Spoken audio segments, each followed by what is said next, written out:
നമസ്കാരം.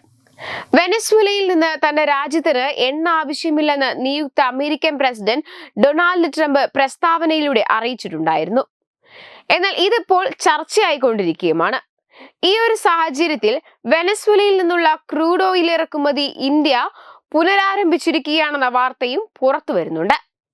മുകേഷ് അംബാനിയുടെ ഉടമസ്ഥതയിലുള്ള സ്വകാര്യ റിഫൈനറിയായ റിലയൻസ് ഇൻഡസ്ട്രീസ് ആണ് വെനസ്വേലയുടെ സ്റ്റേറ്റ് ഓയിൽ കമ്പനിയായ PDVSAയുമായി ചേർന്ന് ഓയിൽ ഇറക്കുമതി പുനരാരംഭിച്ചത്. അമേരിക്കൻ ഉപരോധത്തെ തുടർന്ന് വെനസ്വേലയിൽ നിന്നുള്ള ഇറക്കുമതി കഴിഞ്ഞ ഏതാനും മാസങ്ങളായി നിർത്തിവച്ചിരിക്കുകയായിരുന്നു. വർഷങ്ങൾക്ക് ശേഷം ഈ വർഷം ആദ്യമാണ് റിലയൻസ് മറ്റ് റിഫൈനർമാരും വെനസ്വേലയിൽ നിന്ന് ക്രൂഡ് ഓയിൽ എത്തിക്കാൻ തുടങ്ങിയത്. ഏപ്രിൽ മുതൽ വീണ്ടും അമേരിക്കൻ ഉപരോധം പ്രാബല്യത്തിൽ വന്നതോടെ ഇറക്കുമതി നിലച്ചു. പിന്നീട് റിലയൻസിന് മാത്രമായി അമേരിക്ക അനുമതി നൽകിയതാണ് ഇപ്പോൾ വീണ്ടും ഇന്ത്യയിലേക്ക് വെനസ്വേലൻ ക്രൂഡ് ഓയിൽ എത്താൻ ഇടയാക്കിയിരിക്കുന്നത്. അമേരിക്കൻ ഉപരോധത്തിന് മുൻപ് വെനസ്വേലയുടെ ക്രൂഡിന്റെ രണ്ടാമത്തെ വലിയ വിപണിയായിരുന്നു ഇന്ത്യ. എന്നാൽ അമേരിക്കയുടെ ഭാഗത്തു നിന്നുണ്ടായ നടപടികളും PDVSAയുടെ ചില സംയുക്ത സംരംഭ പങ്കാളികൾക്ക് നൽകിയ പ്രത്യേക ലൈസൻസുകളും കാരണം ചൈന ഈ വർഷം വെനസ്വേലയിൽ എണ്ണയുടെ പ്രധാന ലക്ഷ്യസ്ഥാനമായി ചൈന മാറി. അമേരിക്കയും യൂറോപ്പുമാണ് 2ഉം 3ഉം സ്ഥാനങ്ങളിലെന്ന് കപ്പൽ ട്രേഡിംഗ് ഡാറ്റ വ്യക്തമാക്കുന്നുണ്ട്. ഏകദേശം 1.9 ദശലക്ഷം ബാരൽ വെനസ്വേലൻ മെറി ഹെവി ക്രൂഡുമായി ഒരു സൂപ്പർ ടാങ്കർ ഈ മാസം ആദ്യം ഗുജറാത്തിലെ ടിക്ക തുറമുഖത്തേക്ക് പുറപ്പെട്ടിരിക്കുകയാണ് റിപ്പോർട്ടുകൾ വ്യക്തമാക്കുന്നത്. റിലയൻസ് 50,000 ബാരൽ ഹെവി നാഫ്ത ചരക്ക് ഈ മാസം PDVSAയ്ക്ക് കൈമാറിയിട്ടുമുണ്ട്.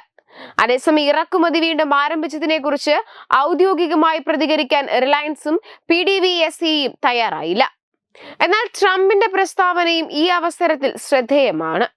നിലവിൽ അമേരിക്കയിലേക്ക് വെനസ്വേല പ്രതിദിനം 24,000 ബാരൽ ക്രൂഡ് ഓയിൽ കയറ്റുമതി ചെയ്യുന്നുണ്ട്. കാലിഫോർണിയ ആസ്ഥാനമായി പ്രവർത്തിക്കുന്ന ബഹുരാഷ്ട്ര കമ്പനിയായ ഷെവ്രോനാണ് വെനസ്വേലയിൽ നിന്നും അമേരിക്കയിലേക്ക് എണ്ണ എത്തിക്കുന്നത്. അമേരിക്ക വെനസ്വേലൻ ക്രൂഡ് ഓയിൽ പൂർണ്ണമായി ഉപേക്ഷിക്കുകയാണെങ്കിൽ ഈ വിഹിതം ഇന്ത്യയും ചൈനയും അടങ്ങുന്ന ഏഷ്യൻ വിപണികളിലേക്ക് എത്തുമെന്നും വിപണി വിദഗ്ധർ വിലയിരുത്തുന്നു. ഓരോ ദിവസവും 9.5 ലക്ഷം ബാരൽ എണ്ണയാണ് ലാറ്റിൻ അമേരിക്കൻ രാജ്യത്തു നിന്നും കയറ്റുമതി ചെയ്യുന്നത്. കൂടുതൽ എണ്ണ ശേഖരമുള്ള ഒരിനോക്കോ ബെറ്റിൽ നിന്നുള്ള ഉൽപാദനം വെനസ്വേല അടുത്തിടെ ശക്തമാക്കുകയും ചെയ്തിരുന്നു.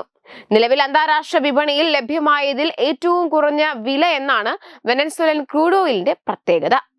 അതായത് അറബ് രാജ്യങ്ങൾ, റഷ്യ എന്നീ രാജ്യങ്ങളിലെ എണ്ണയുമായി താരതമ്യം ചെയ്യുമ്പോൾ വെനസ്വേലൻ എണ്ണയ്ക്ക് വില വളരെ ഏറെ കുറവാണ്. ബാരലിന് $15 മുതൽ $19 വരെയാകും വിലയിലെ ഈ വ്യത്യാസം. വെബ് ഡെസ്ക് തത്തുമൈ news. Powered by Jyotis, realizing your dream home. Our ongoing luxury apartments projects are Crown near Karivattam, The Square near UST Global, White Manor near Aattugal Ambalathara, and Evergreens Luxury Villas near Tirumala. Call 90482 55599. Jyotis Building Promoters Private Limited, Thiruvananthapuram.